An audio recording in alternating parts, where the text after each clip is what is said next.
Hello students, welcome back to my online platform exam crack with Shashi. मैं Shashi ma'am एक बार स्वागत करती हूं आप सभी का अपने चैनल पर।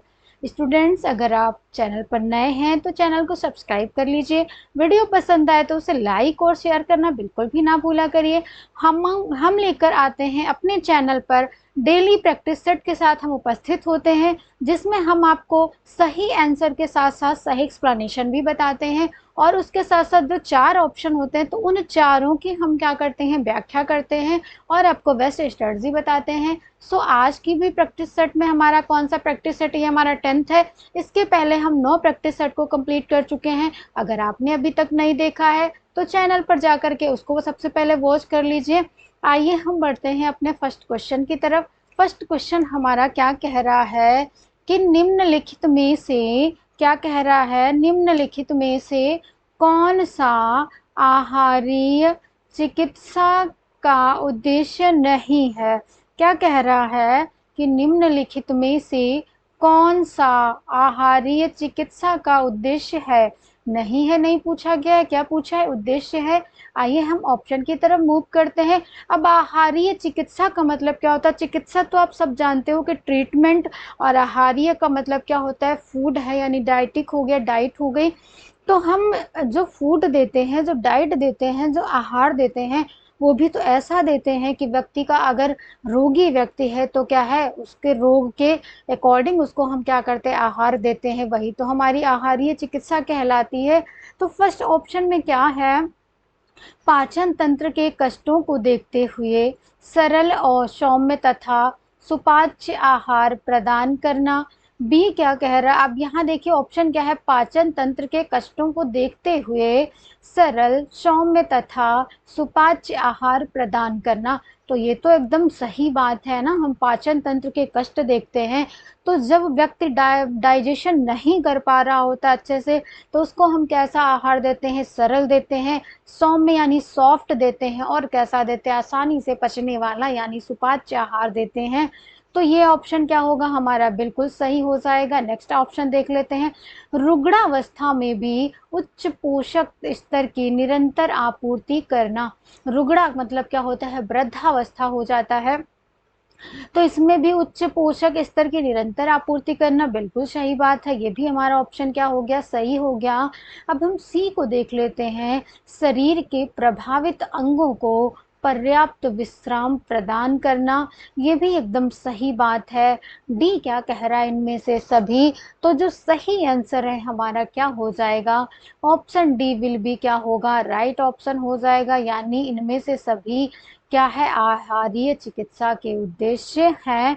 होपफुली आपको अच्छे से क्लियर हो गया होगा।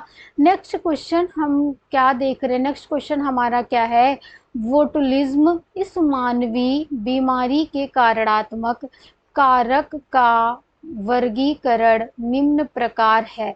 कारक का वर्गीकरण निम्न प्रकार है, bacterial toxin, viral toxin, mycotoxin या फिर रासायनिक टॉक्सिन।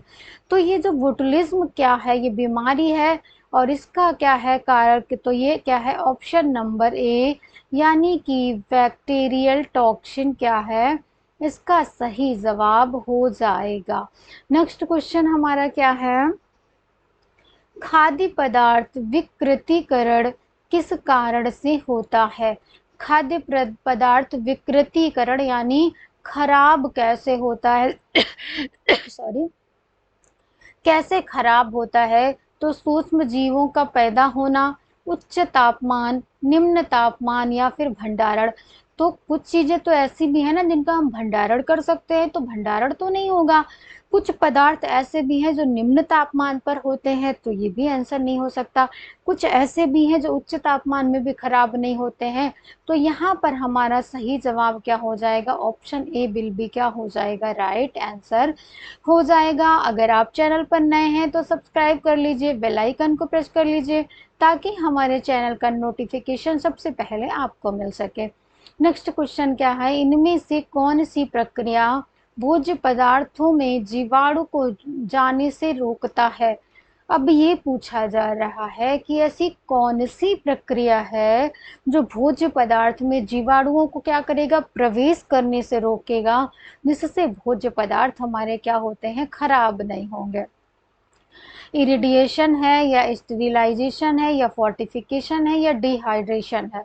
अब हमारा डिहाइड्रेशन भी नहीं होगा, है ना, डिहाइड्रेशन भी नहीं होगा, फोर्टिफिकेशन भी नहीं होगा, स्टेरिलाइजेशन भी नहीं होगा। आंसर हमारा क्या हो जाएगा, इरिडिएशन हो जाएगा। राइट आंसर क्या है, option D will be right answer हो जाएगा। नेक्स्ट क्वेश्चन क्या है, बासी ब्रेड में आम तौर पर का असर होता है। हम लोग क्या करते हैं, मार्केट में जब ब्रेड खरीदने जाते हैं तो जब ब्रेड बासी हो जाता है तो हम देखते हैं उस पर नीले नीले से क्या होते हैं, चित्ती चित्ती पड़ी होती है, पॉइंट पॉइंट से। उसको ही पूछा जा रहा है, उसको क्या कहते हैं। ऑप्शन की तरफ हम मूव करते हैं। ऑप्शन में हमारे क्या है, ऑप्शन में है मोल्ड है। मोल्ड का मतलब क्या हो गया, यहाँ पर फफूंदी हो गई। बैक्टीरिया है, कीड़े हैं, या फिर क्या हो गया, वायरस हो गया। तो यहाँ पर जो सही जवाब है ये क्या हो जाएगा, ऑप्शन ए हो जाएगा, मोल्ड हो जाएगा। नेक्स्ट क्वेश्चन है हमारा, पीएच 7 इंगित करता है कि विलयन या पदार्थ है। यानी पीएच स्केल जो होती है, पीएच स्केल के बारे में अगर हम बात करें तो जो पीएच स्केल होती है इस पे 3 पॉइंट होते हैं। 3 पॉइंट कितने होते हैं, 3 यहाँ पर, और ये बीच में ये क्या है, ये हो गया। यहाँ पर कितना होता है, 7 होता है। यहाँ पर कितना होता है, 14 होता है। और यहाँ पर कितना होता है, 0 होता है। तो जो 7 पर होता है, 7 का मतलब क्या है, न्यूट्रल, यानी कि ये क्या है, उदासीन होता है, उदासीन होता है ना, उदासीन। तो यहाँ पर पूछा क्या गया, क्योंकि ना तो ये अम्लीय है, ना ये कैसा है, क्षारीय है, ये है कैसा, तो उदासीन है। तो यहाँ पर देखिए ऑप्शन सी क्या हो जाएगा, राइट आंसर हो जाएगा। नेक्स्ट क्वेश्चन क्या कह रहा है, फफूंदी किस प्रकार का रोग है। फफूंदी किस प्रकार का रोग फैलाता है, यानी फफूंदी से कौन सा रोग होता है या किससे संबंधित रोग होता है। पेट संबंधी रोग, या फिर नेत्र संबंधी, या फिर त्वचा संबंधी, या फिर कान संबंधी। तो अगर हम फफूंदी की बात करें तो ये जो है ये क्या है, त्वचा संबंधी रोग फैलाता है। इसलिए ऑप्शन सी क्या हो जाएगा, राइट आंसर हो जाएगा। क्वेश्चन नंबर 8 क्या कह रहा है, जल तथा भोजन किस जीव के कारण अधिकतर संक्रमित होता है। अगर हम जल की बात करें या फिर हम क्या करें, भोजन की बात करें, तो निम्नलिखित में से अधिकतर किस जीव से क्या होता है, संक्रमित होता है, खराब होता है, दूषित होता है। आइए ऑप्शन देख लेते हैं। पिस्सू, तो पिस्सू तो नहीं होगा। मक्खी, मच्छर, या फिर चूहे। अब जल और भोजन, तो चूहा भी नहीं होगा। ऑप्शन हमारा क्या हो जाएगा, मक्खी हो जाएगी, क्योंकि मक्खी क्या है, भोजन पर बैठती है, जल में भी बैठ जाती है ना, तो इससे क्या होता है, दूषित होता है। नेक्स्ट क्वेश्चन हमारा क्या है, भोजन को विषाक्त बनाने वाले आंतरिक कारक है। भोजन को विषाक्त बनाने वाले क्या है, आंतरिक कारक पूछा जा रहा है। परजीवी है, रासायनिक पदार्थ है, जहरीले पेड़ पौधे व जानवर है, या फिर उपर्युक्त सभी। तो आंतरिक कारक की बात करी जा रही है। रासायनिक पदार्थ तो आंतरिक कारक नहीं हो सकते। हम क्या करेंगे, इनको बाहर से मिलाएंगे, बाहर से ये क्या करेंगे, इफेक्ट डालेंगे। और जहरीले पेड़ पौधे व जानवर ये भी क्या है, आंतरिक नहीं हो सकते। आंतरिक हमारा क्या हो जाएगा, परजीवी। यानी ऑप्शन ए क्या हो जाएगा, राइट आंसर हो जाएगा। होपफुली आपको अच्छे से क्लियर हो रहा होगा। अगर सेशन अच्छा लगता है तो प्लीज शेयर करिए, लाइक करिए, जम के शेयर करिए, पहुंचा दीजिए व्यू की संख्या 500 प्लस पहुंचा दीजिए। देखते हैं आप में कितना है दम।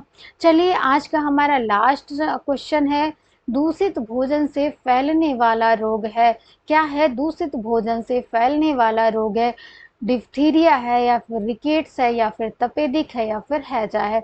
तो फ्रेंड्स, डिप्थीरिया भी हमारा दूषित भोजन से नहीं फैलता, रिकेट्स भी हमारा क्या है, दूषित भोजन से नहीं फैलता, और तपेदिक है ये भी क्या है, दूषित भोजन से नहीं फैलता। लेकिन यहाँ पर अगर हम बात करते हैं हैजा यानी कॉलरा की, तो ये क्या है, दूषित भोजन से फैलने वाला रोग है ना। ये किससे फैलने वाला रोग है, दूषित भोजन से फैलने वाला रोग है। होपफुली आपको क्वेश्चन बहुत अच्छे लगे होंगे। क्वेश्चन का जो लेवल है ये बहुत ही अच्छा है और सारे क्वेश्चन आपके पीवाईक्यू हैं, यानी विगत वर्षों में पूछे गए हैं।